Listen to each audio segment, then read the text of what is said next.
Assalamu alaikum. Welcome to lecture 15 of natural language processing. So we have completed one half of the semester and we have also done our midterm exam. So we are into the last half of the semester and we hope to pick up pace a little bit in the last semester, in the last half of the semester. So far we have covered a number of things, but as you know, NLP has evolved very rapidly in the last few years. So there is still a lot of content to cover. So we will try to pick up pace in the remaining of the semester. So before we took a break for the midterm exam, we were talking about logistic regression. Logistic regression is a classifier, and that is a classifier that is popularly used for text classification as well as for any other classification problem. So we just have, I think, a few more things to discuss about logistic regression. We'll do that today. And then we'll move on to vector semantics and embeddings, which is a more recent concept in NLP, and it has become now a mainstream in NLP. So we'll start discussing that today as well. So that is the agenda for today. So are there any questions or comments before we dive into the content for today?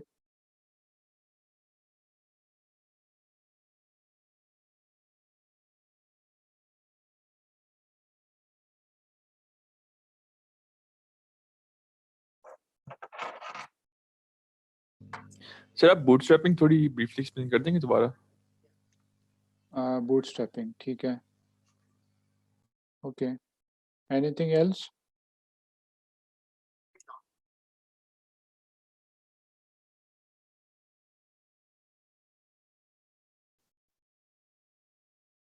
So the question was regarding bootstrapping. So bootstrapping actually is a general term, but we studied it in the context of evaluating classifiers. So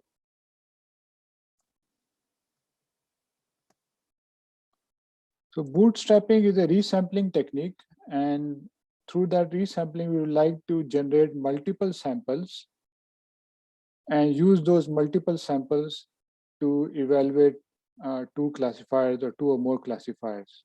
So it's kind of a non-parametric way of evaluating classifiers, a non-parametric technique for statistical hypothesis testing.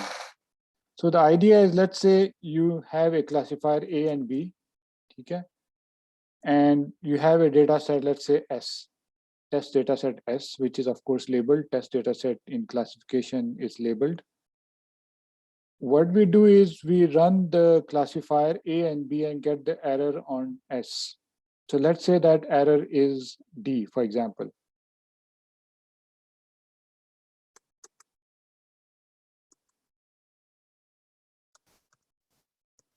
Okay? So whatever the error measure is, of course, I wrote error, it could be something else as well, accuracy, it could be precision, it could be recall, F1 measure. So all of these are possible measures for evaluating a classifier. Okay? So now what we do is we generate multiple samples of S of the same size. So S,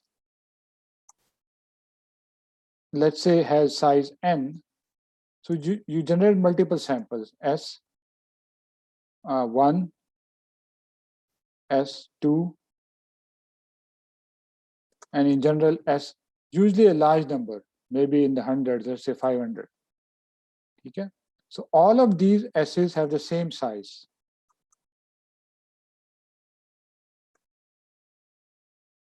Oh, sorry. Okay? So how do we get these samples of the same size? By using random sampling with replacement. So random sampling with replacement. Okay? Spelling mistake, never mind. So what does that mean? So you will have the same sample with maybe slight variations. 100 samples ही होंगे, but since you are doing it with replacement, you might have some duplicates, and as a result, you might not pick some. But you are taking multiple samples, hundreds of samples. Okay? And then you will run your model and generate the accuracy or whatever measure that you have chosen for all of those samples. Okay?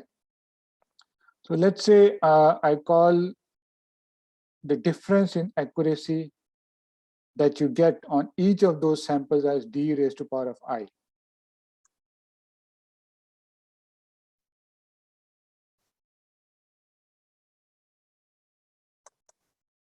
Okay? Of A and B.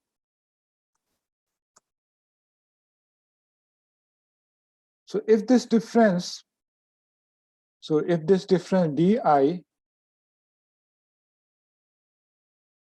is greater than d that we computed on the original sample, then we say that, of course, what we saw in the original sample may not be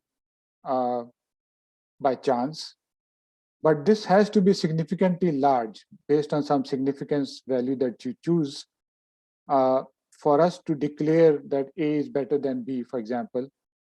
And that value is usually 95% or larger.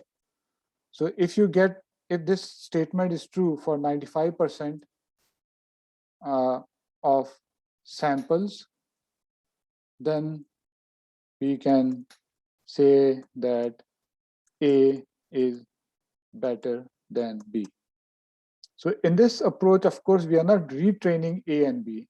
We already have a trained model A and a trained model B, maybe naive Bayes and logistic regression, and then we are just running them on samples that we have regenerated from a given test set S. Okay.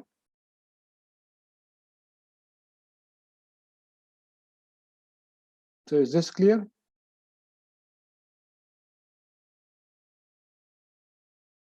Sir जब test set same ही है और हम उसको रीसैम्पल कर रहे हैं उसमें से डिफरेंट पोर्शंस को जो आगे क्लासिफायर्स को दे रहे हैं, तो इजंट कभी ऑलरेडी ट्रेन हो चुका है क्लासिफायर, जी जी. देन वो सेम टेस्ट सैंपल पे सेम ही रिजल्ट देगा हर दफा ही, then what's the point of doing this? No, we are doing it multiple times. It's not going to be entirely same. Resampling से आप कर रहे हैं, आपका जो set S होगा उसमें जरूरी नहीं है हर दफा वही सेट हो. It might be different. कुछ चीजें इसमें इंक्लूडेड होंगी, कुछ चीजें रिपीटेड होंगी, कुछ चीजें ओमिटेड होंगी. And we're doing it like not 5, 10, 100 dozens of times. We're doing it hundreds of times. Okay? And then over those 100 of times, if we still observe that A is better than B with that minimal value of D, or exceeds that minimal value of D, then we say that A is better than B from a statistical perspective. Okay, so this is catering for the randomness in the data set. जी कैसे पूछें? Underlying examples तो same ही हैं और classifier train हो गया हुआ है, तो सेम रिजल्ट ही देगा हर दफा ही, no matter how random. Classifier same है, बट डेटा सेट जो है ना वो थोड़ा सा वेरी हो रहा है ना. डेटा सेट वेरी हो रहा है. And then of course we are also specifying a very large percentage. जो 0.2 हमने देखा था, let's say we got a accuracy difference of 0.2, which is D over the original S. So we should see this 0.2 for more than 95% of the times on all those resamples. Then we can say that this 0.2 was reliable. So this is the question that we are trying to answer. कि आपके पास एक test set है, उसमें आपने दो classifier चलाए, एक की एक्यूरेसी 96% आई, दूसरी की 98% आई, लेट्स से. सो ये जो 2% डिफरेंस है, we want to make sure whether this is statistically sound और not. So to do that we generate these hundreds of samples, and if in those samples still 95% of the times one classifier gives 98 or higher, or in other words, the difference between two is still more than 2%, then we say that this is the result that we saw was statistical significance. Yeah. So obviously इसमें randomness of the classifier included नहीं हुई. We only using the randomness of the test set, which is actually much closer to what we actually use in practice. Usually in practice, what do we have? We have a trained classifier. We test it on different data sets. ठीक है ना? And this kind of mimics that process much more closely as opposed to जैसे आप कहते हैं कि cross validation कर रहे हैं या hold out approach use कर रहे हैं जिसमें classifier फिर से train हो रहा है. That kind of quantifies the robustness of the entire process, including training and testing. Here we are just checking the robustness of the test process. ठीक है?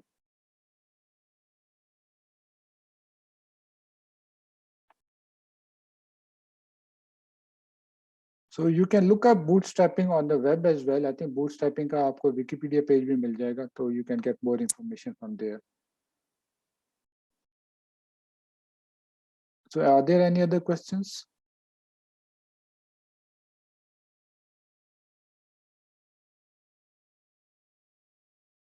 Okay, so last time we were talking about logistic regression. So this is a classifier, even though it has the name regression in there, and we mentioned why we call it regression. And so far we had talked about binary.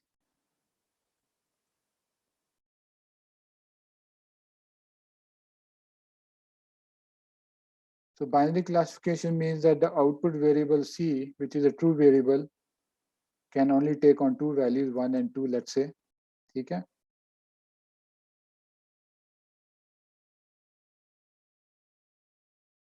So can only take on one of possible two values, let's say 1 and 2. It could be any other label, it doesn't really matter. And then we output a probability using a model, Y. And this probability is actually the probability of the one of the classes, let's say probability of class 1. And we say we model this using the logistic function or sigmoid function. exp is the E value, and then we have the power to it, which is going to be minus W transpose into X. Okay? And the parameters of this model are the W's. And X, of course, is a vector of features representing each object, in this case, a document or any other linguistic unit for which we want to assign a label. Okay? So the number of parameters that we learn in binary classification is W. And W, as we mentioned last time, is basically W0 to Wm. W0 is a bias parameter, is also a parameter.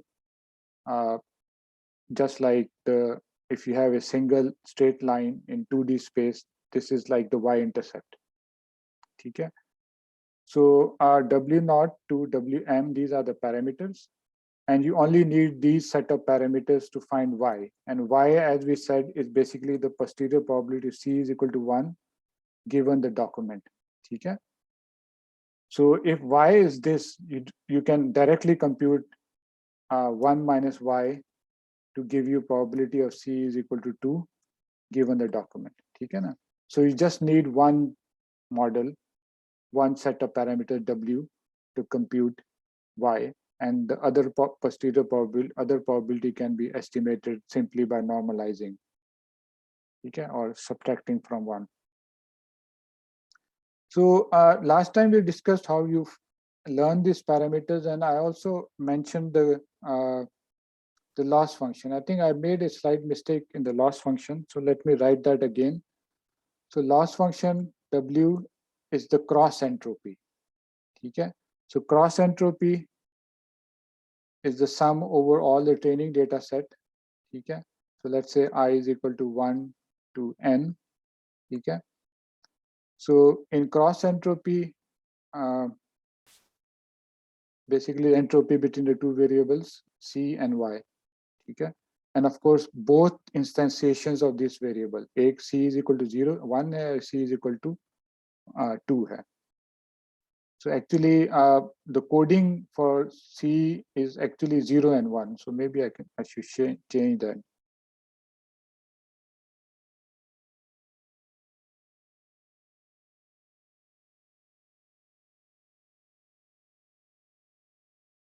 otherwise वो formula सही नहीं चलता. So we have to use the coding 0 and 1. Why भी पे 0 and 1 है because it's probability.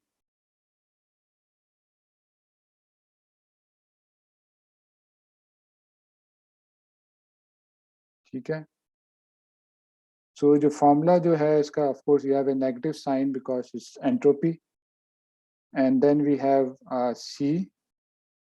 I मैंने use किया हुआ है, ठीक है, CI. So this is the natural log. You can use the other log as well, but natural log is fine. So YI. So minus 1 minus CI natural log of 1 minus YI. ठीक है. So I think last time I switched the Y natural log के आगे मैंने C लिखा हुआ था, but it's going to be Y there. ठीक है. C पहले आएगा. So this is the cross entropy which we minimize, and of course you can derive this formula also using maximum likelihood estimate, but we won't go over that detail in this course. Of course, there we are maximizing a function, so it is actually the basically the minus इसका खत्म हो जाएगा. ठीक है. Minus आप खत्म कर दें, तो that would be the expression that we maximize. All right. So this was the cross entropy which we maximize, and we said that we maximize or we solve this optimization problem using stochastic gradient descent. So this is an iterative optimization technique that uses the first derivative of the objective function, in this case the loss function, of course with respect to the parameters which are W's. Okay. So you apply this iteratively until you reach a convergence. Okay. Convergence in what? In the parameters. The parameters do not change from one iteration to the next. So the formula in general is basically iteration counter T plus 1 is W iteration counter T, which is the previous value of W minus a parameter which Greek eta into, you can say gradient actually is the partial derivative. Gradient is fine because we are writing it in vector form. So gradient of L. Okay. So this is the basic iterative formula for updating the parameters until it converges. Okay. So gradient, of course, of the loss function, you can take the derivative and compute it. And in this case, this optimization formulation is convex. The solution that you get would be a global minima or global optima. There will be just one local, there will be just one optima, which is of course the global optimum. So this was a logistic regression.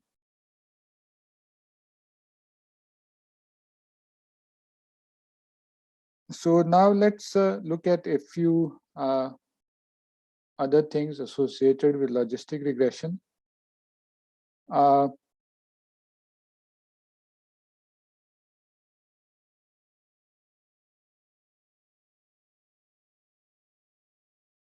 So one of the issues in machine learning, and many machine learning algorithms, is called the problem of overfitting.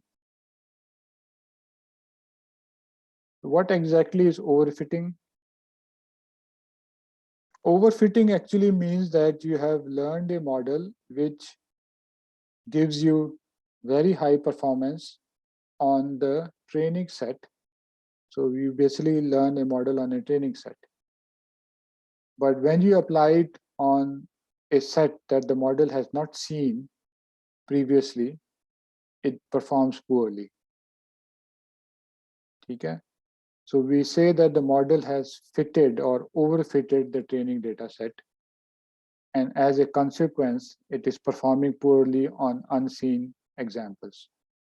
And one of the reasons why it performs poorly on the unseen data set because of randomness and noise in the training data set. Obviously, the training data set is a sample. sample of the process that we're actually trying to model. And if there is noise in the data, meaning or the data is not complete or is not representative of the process, then, and we have a model that learns that data accurately, then it will not be able to perform well for the data that is generated from the process. So in other words, it will learn the noise as well. Okay? So this is overfitting. So overfitting is a concept, is a major issue, you can say, in machine learning, and we spend a fair amount of time discussing this issue in machine learning from various angles. Of course, in this course, we won't do that, but you still need to know that this is an issue and there are various ways of handling this. So in general, just to give you an idea from a practical perspective, so there's usually a trade-off. So if you are, so basically you have model complexity. So there are several parameters. So data size. Okay. So if your model is very expressive, meaning that it's complex, and usually one way of representing a complex model is by the number of parameters. If the number of parameters in a model is large, then we say it's more complex, more expressive. So if your model is expressive and your data set is small, then overfitting is likely. Okay? So in other words, your model would learn the small data set exactly with its noise and biases and everything. Okay? So to avoid overfitting in this context, you need large amount of data and you need to control the complexity of the model. Okay? So one way of controlling the complexity of the model is through the statistical process of or approach of regularization.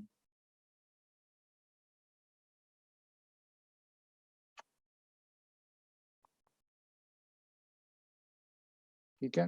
So this technique comes from statistics, and it's also known by some other names as well. For example, parameter shrinkage as well. So regularization basically is a, you can say, constraint in a way that you apply on the parameters of the model. And that constraint tries to force the parameters to become small and ideally become zero. Okay? So if a parameter becomes zero, so let's say koi aapka originally W0 to let's say W100, 101 parameters the aapke, let's say, and you apply the technique of statistical shrinkage, and you find out that there are 25 parameters have values 0 or very close to 0. Okay? So what does that mean? That essentially means that instead of those 101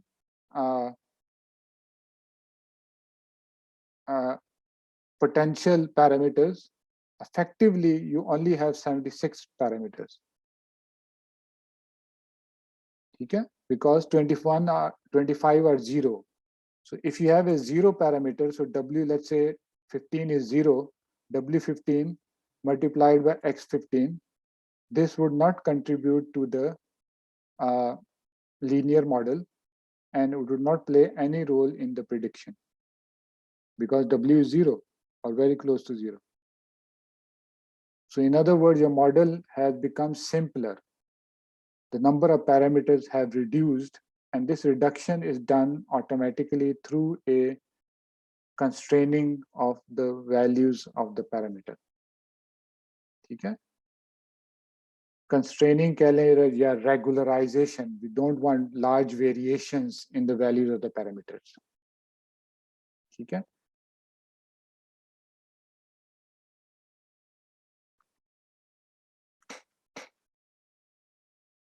So is this clear?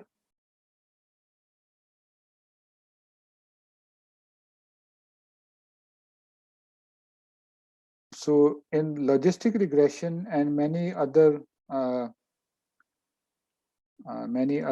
machine learning techniques where we have an explicit objective function, there are a number of common regularizers that we add to the objective function. So generally the regularized objective function becomes something like this. So we have a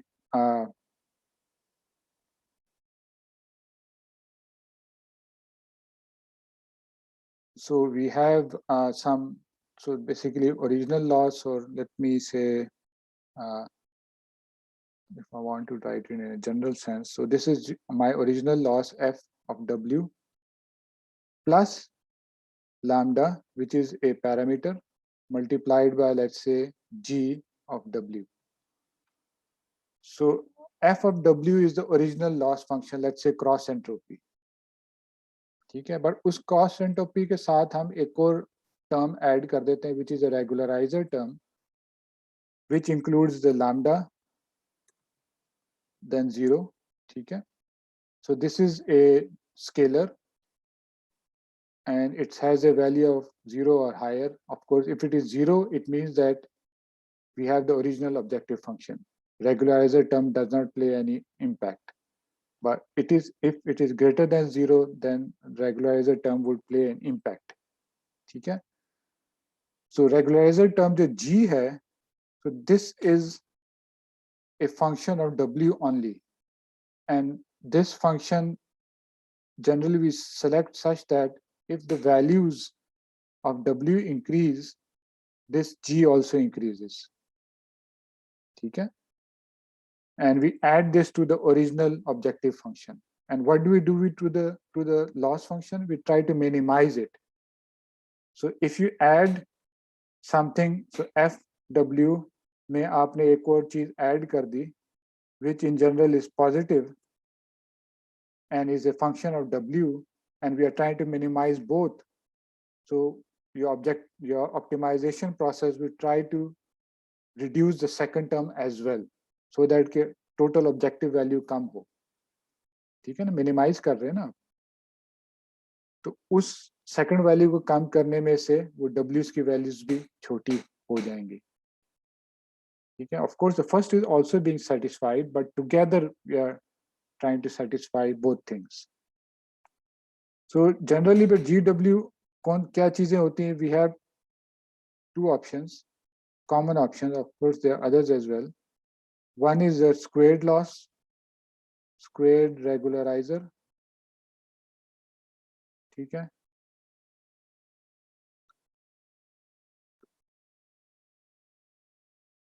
And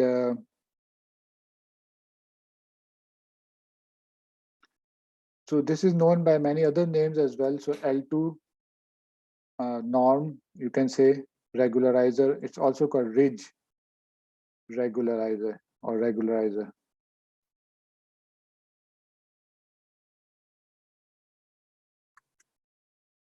Okay. So what is it? Simply, it's the square, sum of the square of the W's. So if I want to write it in vector form, it's essentially, and which is also related to the norm, W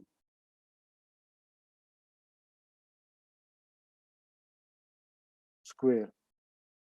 ठीक है. तो ये क्या चीज है? The L2 norm. ठीक है. And L2 norm, if I want to write it in terms of elements, essentially क्या हो रहा है? You have a sum. ठीक है. Sum of, let's say, k is equal to 0 to m. M थे ना parameters हमारे पास. So essentially this is W k square. ठीक है. नॉर्म में आपके पास अंडर रूट भी होता है, तो इसलिए ऊपर हमने स्क्वायर भी किया हुआ है. ठीक है. तो अंडर रूट को खत्म करने के लिए. So this is the expression that we have as GW, and this is a squared loss, the square regularizer. sum of square regularizer, and as you can see, this value would be greater than 0 for any set of parameters W, and its value would increase for larger individual values of W. So if we add this term into our objective function, the optimization process will try to reduce the value of W because we are minimizing it. Okay? And if there are some parameters that are less important, it will actually force it to become 0, and those would then become irrelevant in the model, and our model would become simple. Okay? So this is the L2 norm regularizer, also known as ridge regularization. Okay? And this is commonly used with logistic regression. Usually in practice, logistic regression with regularization ही हम use करते हैं in practice. Without regularization कम ही हम use करते हैं. So another regularizer that we can use is the lasso regularizer. Lasso actually is all caps, but acronym है, but generally हम lower case में भी लिख लेते हैं. So this is basically the absolute sum of W's. Okay? So we minimize, we add GW. So GW basically is the sum K is equal to 0 to M of the absolute W I. ठीक है? So ये आपके पास आ गया है the lasso regularizer. ठीक है? So again here we are adding a term to the original objective function, which is going to be positive because absolute parameter values add कर रहे हैं, and this value become larger as those parameter values become larger, whether they are positive or negative. ठीक है? And by adding this to the objective function, we are effectively forcing these parameters to become small during the optimization process. Okay? So in general, the lasso approach would give you better regularization, but the lasso approach is less computationally efficient because of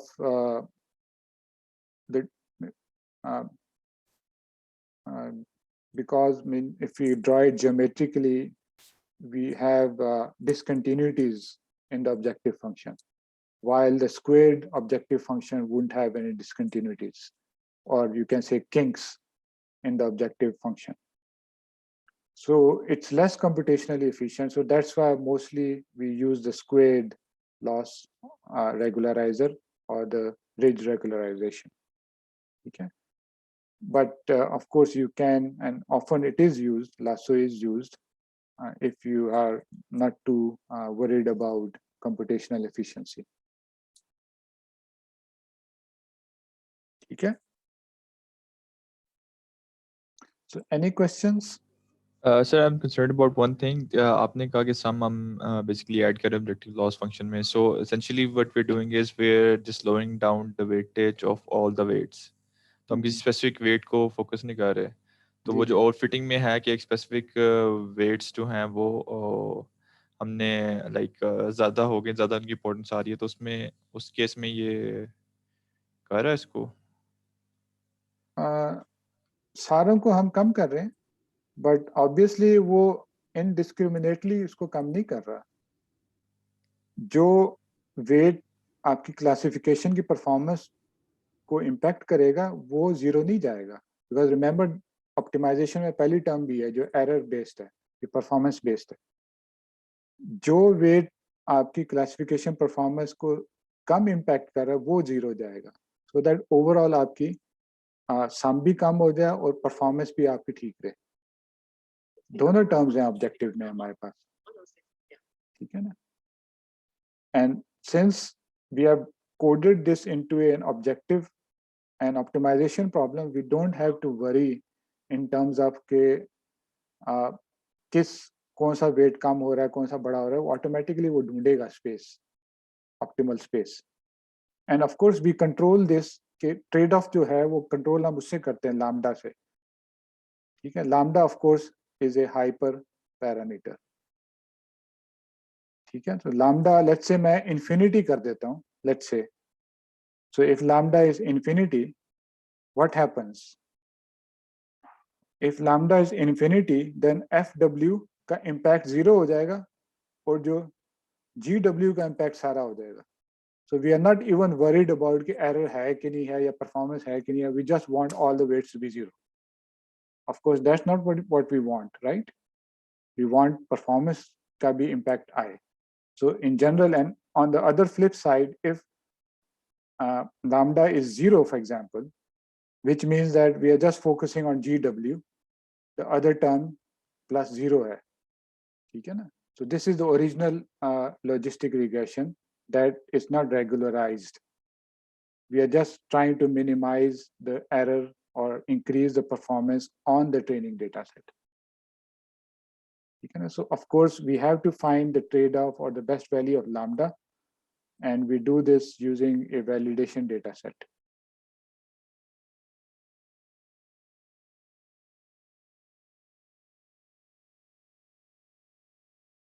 Is this point clear?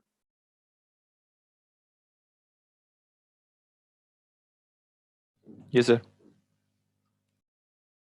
ठीक है. So after this entire process, and as we mentioned before as well, you get the parameter W. Okay. So parameter W is the final weight matrix or weight vector for your binary classification problem. And using this weight vector, you can make classifications of new objects or new documents. And this weight vector also provides you insight into the influence of the various features that you have chosen for your classification problem. So W naught hai, of course, this is biased. This is not that important. W1 to Wm. So if you look at any particular, let's say Wk ko dekhte hain hum. So this is the weight associated with feature xk. So if Wk is large in terms of absolute value, then it means that this feature xk plays a big role in our classification or plays an important role in our classification. And if this Wk is small or very close to 0, could be positive or negative, both sides, then we can say that this feature is not important in our classification, and we might even think of dropping it. Okay? But as we discussed earlier in terms of regularization, this dropping can be done or can be found automatically through an optimization process. You don't have to do it a priori through a feature selection process. You let the algorithm try to fit the data with the constraint of minimizing the weights. And in doing so, it might find some weights that are insignificant, and as a consequence, some features that are not important for that particular classification problem. Okay.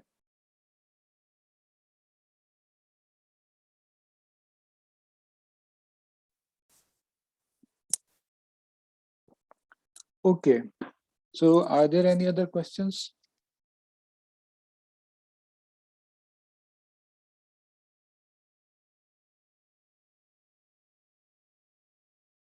Okay, so now let's quickly talk about multi-class logistic regression. Okay. So far we had talked about binary classification. So in multi-class classification, our true label C is in general has k possible values, and k is greater than 2. So 1, 2, 3, k, capital K. ठीक है? So, of course, you will have to code this appropriately. I've just given them as labels. Now, since you have k possible classes, k classes, you cannot use one function to distinguish between those k classes. Remember, in binary classification, we use one function, and that one function was the probability for C is equal to 1.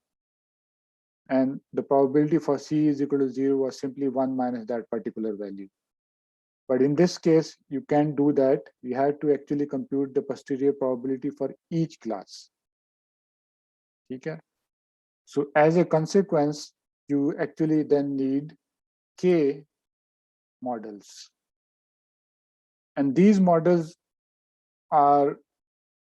they also need to be normalized, because all of these K posterior probabilities should sum to 1. So the function that we use to do this, previously we used the logistic function. Here, the function that we use is called the softmax function. So what I'm trying to say is, let's say, पहले तो हमारे पास एक y था, ठीक है, which we called probability of C is equal to 1 given D, right? But now we will need to have multiple y's. So y, let me superscript से मैं denote कर लेता हूँ, small k is equal to basically the probability of C is equal to k, ठीक है, given D, ठीक है.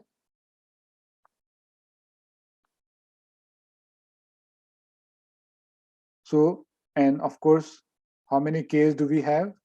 K is equal to 1 to k. So you need to learn k models, capital K models. And each of those capital K models would have m plus 1 parameters. M, of course, is number of features, and you have a bias also, W naught. Okay? And the function that we use to ensure that it is normalized, as I said, is called the softmax. This is also called the normalized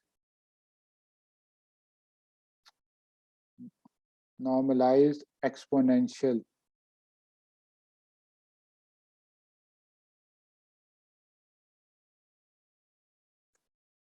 Okay. So what is it? Let's see. WK, which, as I said before, is probability of C is equal to K of the class belonging to K, document belonging to class K.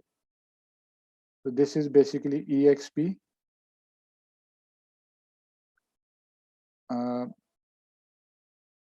Okay, I'll write A here, EK, okay, divided by, you have a summation, K is equal to 1 to capital K of EXP AK, ठीक है. So ऊपर एक term है, नीचे term for all the possible K's हैं. So this is normalization. तो ऊपर exponential function है, नीचे of course normalized for all the possible classes. That's where you get the max value of 1. Probability बनानी है ना हमने. Well, this function, as I said, is called the softmax or the normalized exponential function. तो a के क्या चीज है? a के वही है जो पहले हमने देखा था. a, this is simply w. Now w would be different for each model, so superscript में k डाल रहा हूँ, ठीक है ना. And of course ये ट्रांसपोज भी हम कर रहे हैं, वेक्टर्स में लिखूंगा तो by x, ठीक है. So this is ak.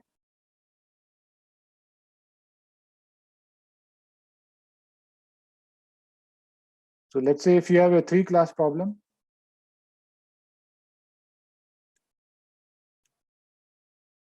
so you will have 3 W vectors. एक W1 होगा, ठीक है, which would be of course W1 numerator 0, W 1 ही होगा n.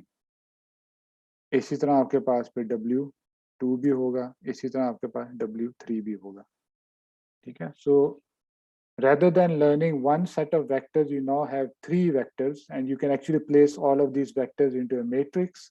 You can call this a weight matrix rather than a weight vector. Okay? The matrix would be of size. If you consider them to be rows, then it will be 3 by m plus 1.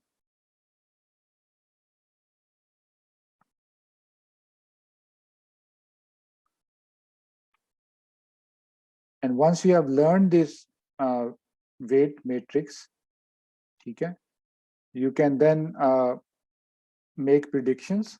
Predictions किस तरह करेंगे? Let's say 3-class problem की बात करते हैं तो आपने y1 निकालेंगे, y2 निकालेंगे और y3 निकालेंगे, ठीक है, किसी भी नए डॉक्यूमेंट का. और which one would be the best label? The one for which y is the max. So that's why we call this a soft max. So automatically एक max ऊपर आ जाएगा. खैर of course we have to select it, but उन सारों में से जो max है, that would be the best label for this particular document.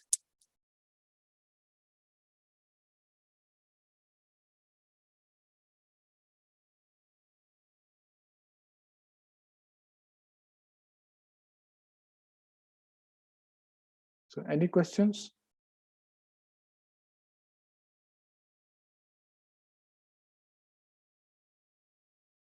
So multi-class logistic regression is also sometimes known as multinomial logistic regression. Multinomial क्यों? Because जो classes हैं, of course, they are multiple, और उन classes की counts आप in a way note कर रहे हैं for a particular set of features. ठीक है? And it is also commonly known, although that's now less common, 20 years or 10 years back in NLP, इसको max entropy model भी कहते थे, max entropy classifier.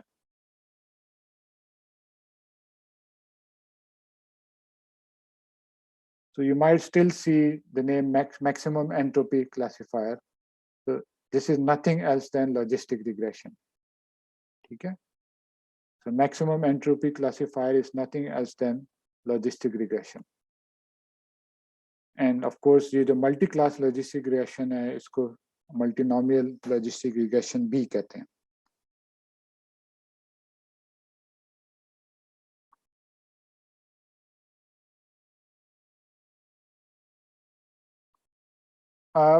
इसकी जो optimization है उसी तरह ही होगी using stochastic gradient descent.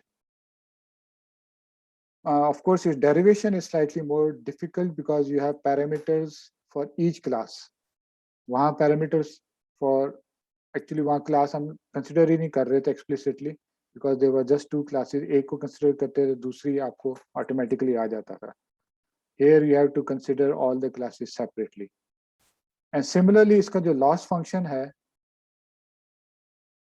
slightly different होता है. I won't go into the equation, but just to distinguish it from the other loss function, इसको हम कहते हैं multi-class cross entropy.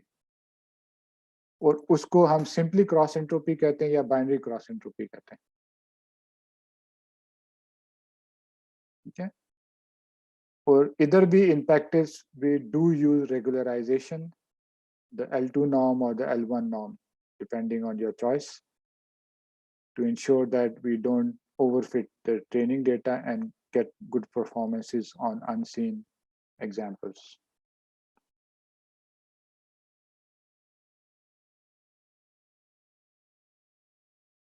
Okay, I think, are there any questions with that? I think I'll conclude this and move on to the next major topic. So this is chapter 5 of your textbook, logistic regression. So we have completed that. We are now moving on to chapter 6, which is the discussion on vector semantics and embeddings. So this is the next main topic. Any questions on what we have covered in terms of classifiers, naive Bayes and logistic regression?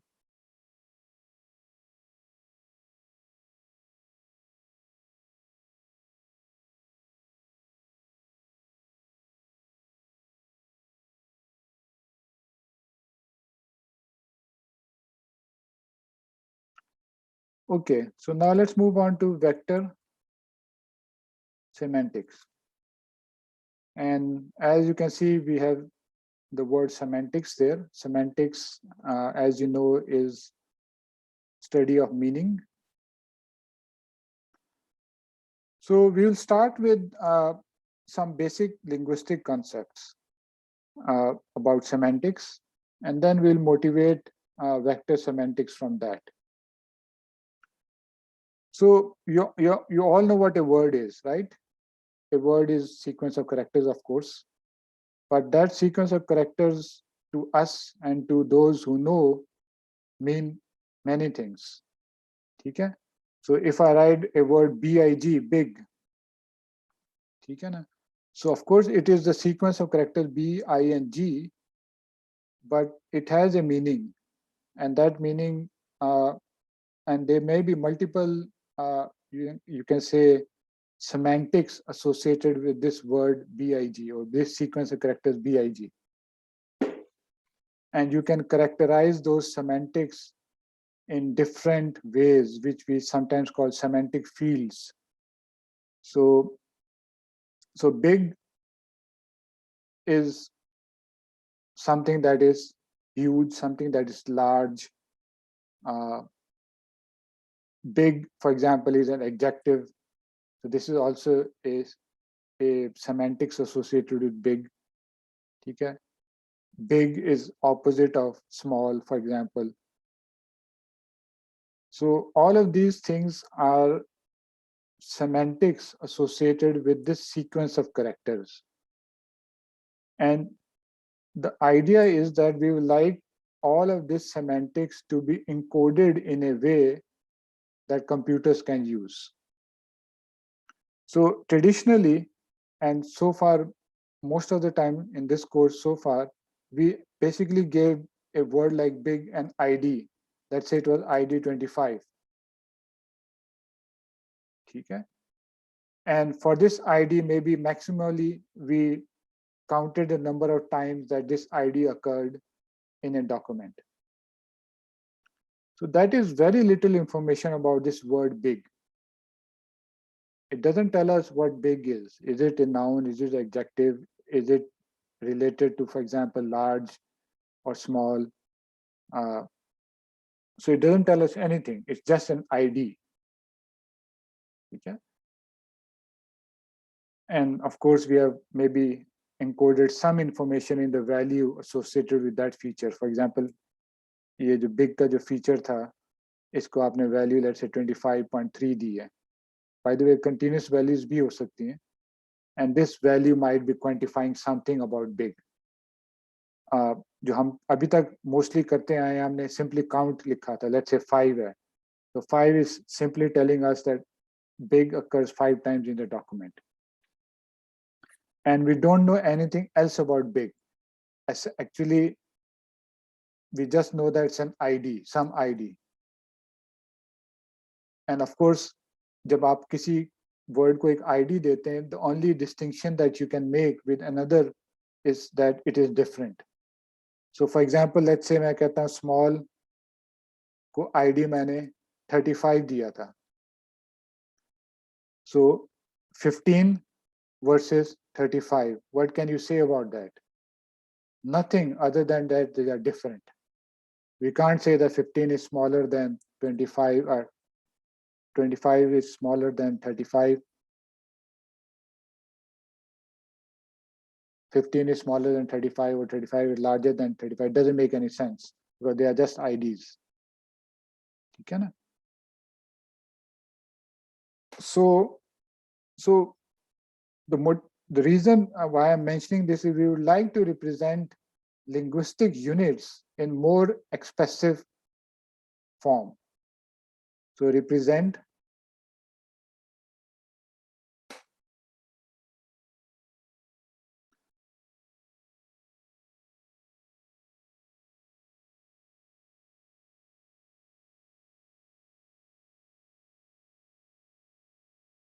ठीक है ना? So we would like to encode more of the information about that linguistic unit in our representation. And one way to capture more information is to use a vector representation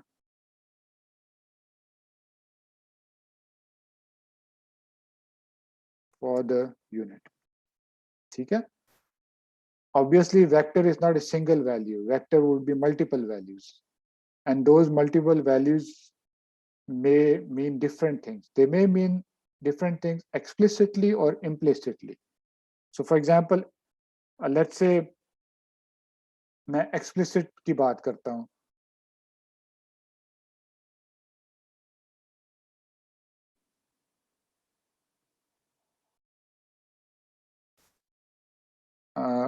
Features कर लें.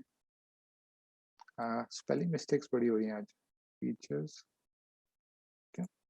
So let's say represent करता हूँ POS. पहला मेरा feature है. दूसरा let's say feature count है. तीसरा let's say मैं feature बना लेता हूँ. Even let's say just to represent it length भी नहीं करते. Number of characters. So let's say ये 3 features मैं define किए हैं. Then मेरे पास पहला word let's say big है. BIG. तो I would say this is an adjective, ADJ. और मेरे डॉक्यूमेंट में 3 दफा आ रहा है और इसके नंबर ऑफ कैरेक्टर्स 3 हैं. ठीक है, लेट्स से मेरे पास एक और वर्ड है excellent. तो this is also an adjective. Let's say ये एक दफा आ रहा है और इसके नंबर ऑफ कैरेक्टर्स कितने हैं? 4 5 6 7 8. ठीक है. So in this way you are now getting a vectorial representation for words, not just one value. Okay, so this representation is more expressive. Okay.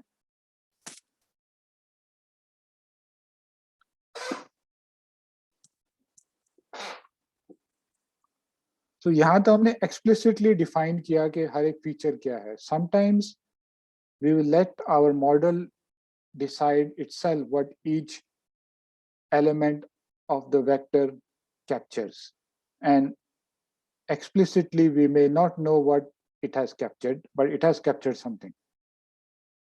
Okay, so that is also possible, and we will see that later on. In this case, it was explicit, and we have coded it in this fashion. The first feature is POS, the second is count, the third is number of characters. Okay, so this is the main motivation for vector representations for linguistic units. We would like our representations to be more expressive, to capture more information rather than just being an ID for that linguistic unit. Okay. So a bit about words. So in linguistic, meaning is often associated with senses.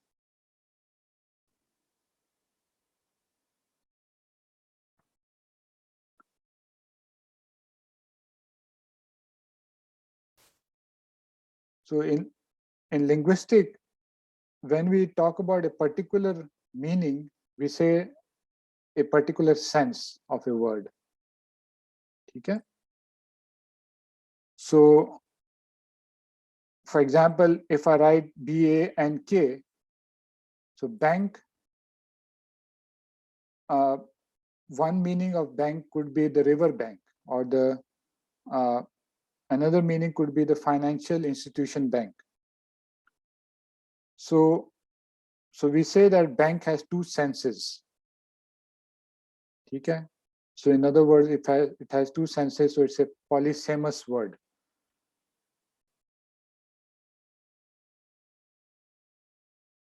Okay. So as such, it is a polysemous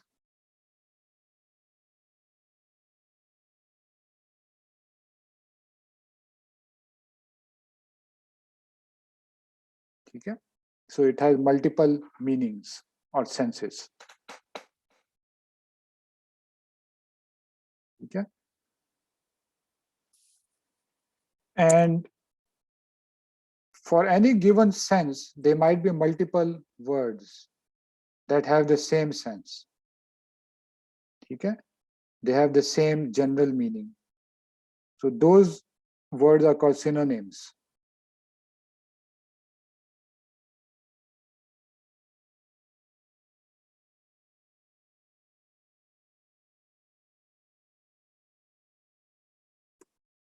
Okay.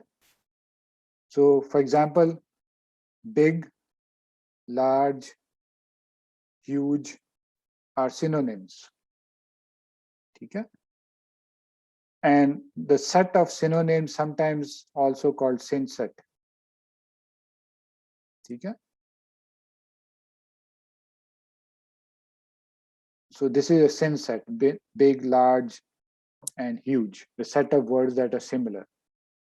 And oftentimes, for a set of words that are similar, or they have the same sense, उसमें से एक कोई हम word ले लेते हैं, which is a canonical representation for that sense.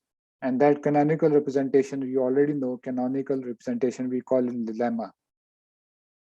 Although lemma has slightly different meaning as well, but previously हमने lemma कहा था is the head word of a word in a dictionary. Okay. So here slightly different meaning है. Both meaning use होती हैं, context से समझ आती है कौन सा meaning use हो रहा है. Here we are saying it is the chosen word or the canonical word of a syn set. And syn set क्या है? All words with similar meaning or same sense. ठीक है?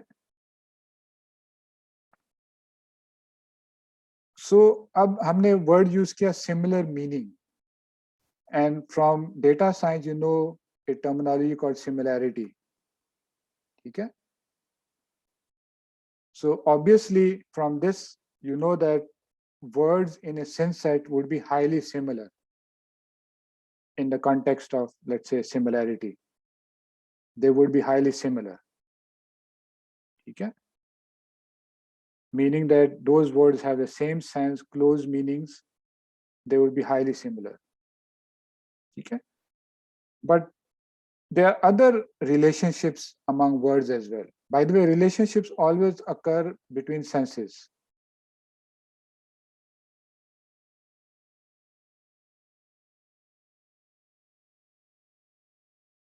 So for example, जो मैंने bank लिखा था, bank के दो सेंसेस है ना. एक बैंक है रिवर बैंक है, एक बैंक है फाइनेंशियल इंस्टीट्यूशन.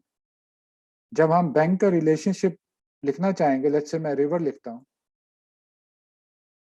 ये वाला रिलेशन स्ट्रांग उस वक्त ही होगा जब बैंक रिवर बैंक की बात हो रही है. इंस्टीट्यूशन बैंक का कोई रिलेशन नहीं है विद रिवर. ठीक है. So whenever we talk about relationship between words, we should be careful that we are actually talking about relationship between senses, specific senses of those words, not all senses of those words. So in this case, bank and river would have a specific relationship, but this is about the sense bank, the river bank, and river, of course, the river which is about water flowing and so on. Okay. So relationships exist between senses only. And synonymy is a relationship also. And this relationship is a relationship of similarity, similar senses. Okay. But you also have relationships of other types as well. So for example, antonymy. So this is also a relationship, but it's not similarity. It is a relationship, but it's not similarity. So for example, big and small are related, but they are not similar, and they do not have the same sense. Sense is related to similarity, but relationship is not related to similarity or sense always. ठीक है, ये point clear हो गया? Similarity, similar senses. And relationship, it could be any other form of relationship, may be similarity, may be something else. ठीक है? So in NLP, we will distinguish thus between similarity and related.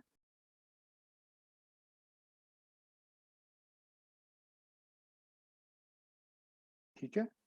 So these terms would be used carefully. Similarity means that they are like synonyms, they have similar senses or same sense, and relatedness includes similarity, but it might be something else as well, like antonym. Okay? So relatedness, of course, is a more general term. इसको हम word association भी sometimes कहते हैं.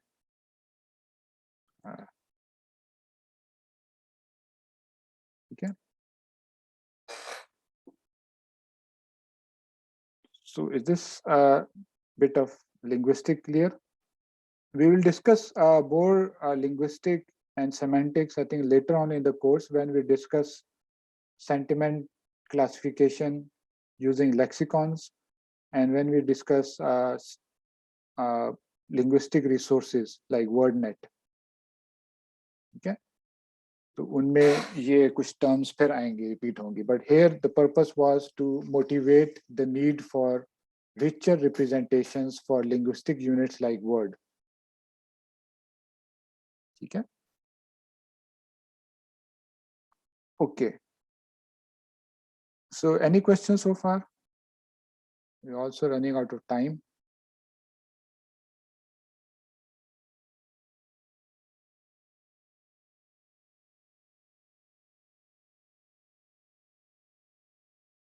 So, okay.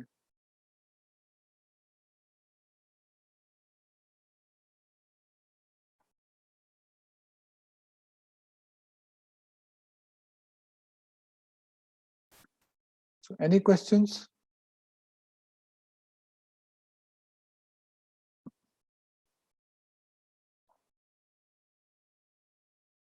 So in the next lecture, we will talk about the traditional way of developing vector representations, which is primarily based on word co-occurrence matrices. And then if we have time, maybe tomorrow, next time as well, we'll start talking about the more recent way of developing representations, which is based on neural networks or classification. So that would be covered in the next lecture. So please read chapter 6 of the textbook and the associated slides so that you are somewhat prepared for the lectures.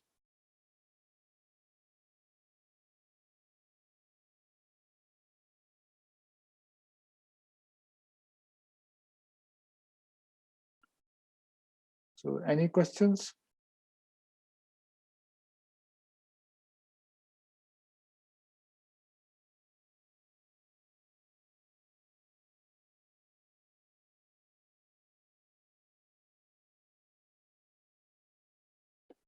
Excuse me, sir. Ji ji. Sir, आपके पास time होगा अभी 5 minutes. We want to discuss the proposal.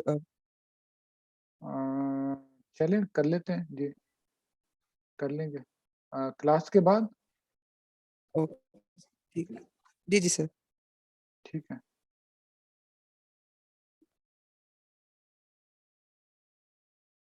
Any other question?